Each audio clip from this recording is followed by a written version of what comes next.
Bom, Carolina Baia, em Brasília, a repercussão política desse assunto. Ontem nós vimos, logo após a decisão, uma verdadeira vigília dos deputados do PT lá na sede da Superintendência da Polícia Federal. Esse encaminhamento desse habeas corpus, Escola, ele foi gestado em Brasília.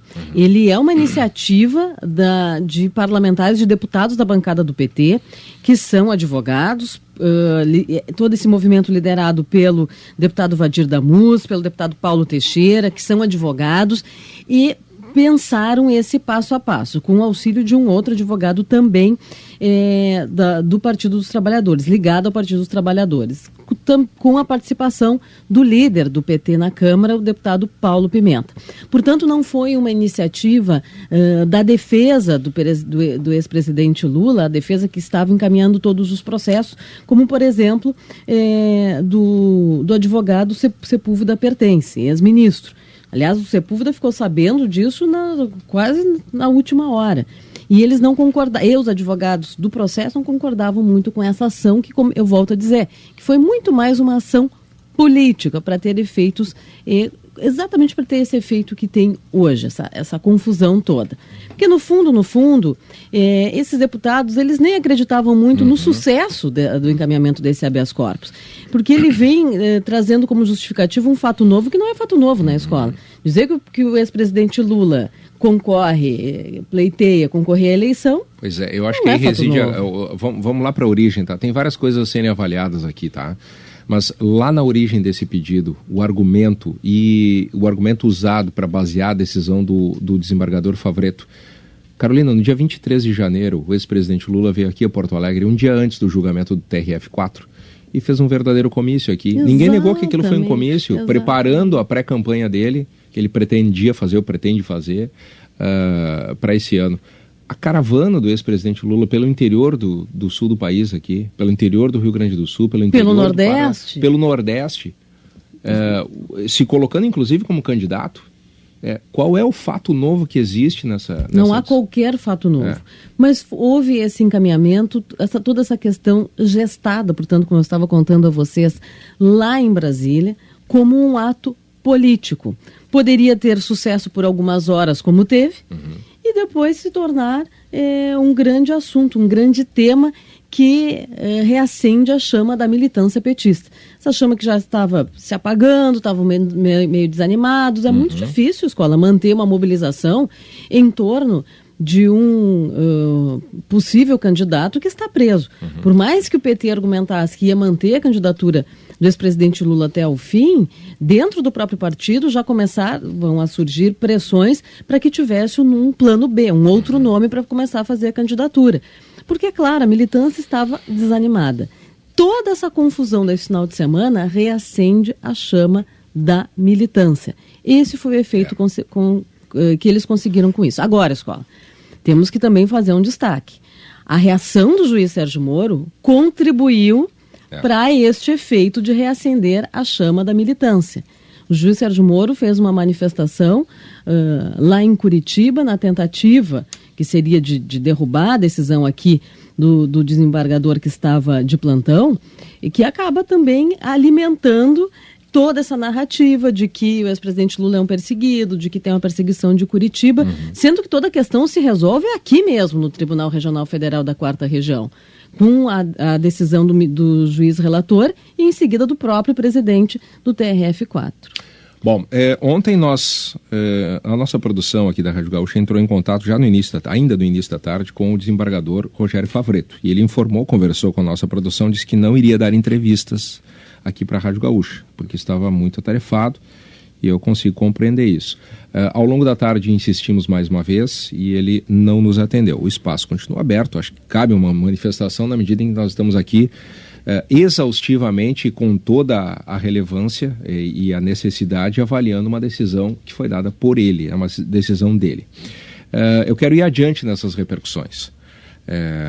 E eu quero trazer aqui para o programa o advogado criminalista e professor de Direito, André Calegari. Bom dia, doutor Calegari. Bom dia, Daniel Escola, um prazer estar com vocês novamente. Bom dia, Carolina. Dessa vez não estou em Brasília contigo, mas estou aqui em Porto Alegre. Mas eu também estou aqui em Porto Alegre. Então hoje estamos os dois. Estamos sofrendo do friozinho, exatamente. Verdade. Como é que nós podemos, 24 horas depois dessa decisão e de todas as repercussões, qual é o rescaldo que fica para nós podermos avaliar o que aconteceu ontem em matéria jurídica em torno do ex-presidente Lula? Qual é a sua opinião sobre isso, senhor que tem atuação no TRF4 e tem atuação também em Brasília no Supremo Tribunal Federal? Bom, para resumir, numa breve frase, eu diria que foi uma insegurança jurídica total, né? Nós vimos uma coisa, poderia-se dizer, surreal acontecendo no judiciário brasileiro. Ou seja, nós tentamos talvez fazer impetrar um habeas corpus e obter uma decisão liminar contra um fato que já estava decidido nessa instância, utilizando, né, o mesmo tribunal que já havia negado a concessão da ordem, fazendo reapreciar a questão. E vamos lá, escola e ouvintes, para a Carolina também, para nós pontuarmos bem isso. Uma coisa é importante, não é que não possa se impetrar um novo habeas corpus quando há um fato novo. Isso sempre é possível, e aqui até eu descarto opiniões em contrário que disseram não é possível a impetração de habeas corpus, né, com outro fundamento no mesmo tribunal. Não, isso sim é possível. Quando nós temos um fato novo, nada impede que a Corte reaprecie o pedido desde que haja um fundamento relevante. Até aí não há problema. O grande problema é que parece que se artificializou um fato novo, como a pré-candidatura ou a candidatura do ex-presidente Lula, para que se pudesse obter a liberdade dele. O que o senhor quer dizer com artificializou? O que eu quero dizer? Na realidade, em primeiro lugar, não é um caso de urgência para impetração de habeas corpus. Por quê? Porque habeas corpus, todos sabem, até mesmo um estudante de direito, que o habeas corpus é um remédio constitucional impetrado quando há uma insegurança, uma ameaça no direito da liberdade, no direito do cidadão de ir e vir, ou seja, quando há um constrangimento ilegal que vá cercear a liberdade do cidadão ou ameaça desse direito. Vamos voltar então um passo atrás. Na realidade não havia nenhuma ameaça desse direito de liberdade ou constrangimento, né, ilegal em relação a essa prisão. Por quê? A prisão estava fundamentada, estava sendo reapreciada pelas cortes superiores, inclusive com o ministro Fachin, mandando a questão a julgamento pelo plenário da Suprema Corte. Então me parece que o fundamento ficaria esvaziado, no sentido de constrangimento legal. E aí é o cerne que reside a questão do habeas corpus. Por que se impetrar no plantão? Plantão, está bem dito, é quando há um problema de urgência, uma prisão feita ilegalmente, uma flagrante ilegalidade na prisão, por uma autoridade que não é competente, uma autoridade coatora que decreta uma prisão ilegal, ou quando o fato realmente não constitui crime. Me parece que, salvo essas hipóteses, não tem cabimento habeas corpus no plantão. Então, vamos lá, por isso que eu digo, talvez produzido de forma artificial, ingressar com habeas corpus nesse momento, me parece que não obedece aos requisitos específicos da ilegalidade da prisão, que exija uma manifestação imediata do plantão ou do serviço judiciário. Doutor Calegari, até aí a gente está trabalhando com uma manobra que foi desenhada pelos deputados do PT, com apoio de advogados ligados ao partido, na tentativa de formatar esse fato que aconteceu no final de semana. Exato. A partir daí, da entrada desse habeas corpus no plantão, no TRF4, é que a gente começa a acompanhar uma série de bate-rebate dentro do judiciário, que isso também nos chamou muito a atenção e nos espanta nessa segunda-feira, que a gente amanhece com a decisão que saiu do juiz plantonista, teve uma manifestação do juiz Sérgio Moro lá em Curitiba, depois a manifestação do relator, outra manifestação do plantonista e aí a manifestação do presidente do Tribunal Regional Federal da 4ª Região. Afinal de contas, quem tem razão nesse bate-rebate? O que de fato deveria ter sido feito para que não se desse essa impressão de confusão dentro do judiciário? Carolina, muito bem posta a questão. Me parece que aí começa uma sucessão de erros. Primeiro, vamos lá, quem erra primeiro? Né? O desembargador plantonista. Ao meu ver, e eu estou dizendo aqui, estarando no meu ponto de vista, e lendo o regimento interno do Tribunal Federal da 4ª Região, me parece que o desembargador plantonista ou qualquer desembargador só pode conhecer do habeas corpus quando não for impetrado pelos mesmos fundamentos ou houver receio fundamento de que a ordem é manifestamente ilegal que decretou a prisão preventiva, né? Ou qualquer outro tipo de prisão. Nesse momento, se houvesse dúvida em relação a isso, o próprio desembargador plantonista, apesar de conhecer da impetração, poderia negar a liminar e solicitar informações à turma dita como autoridade coatora.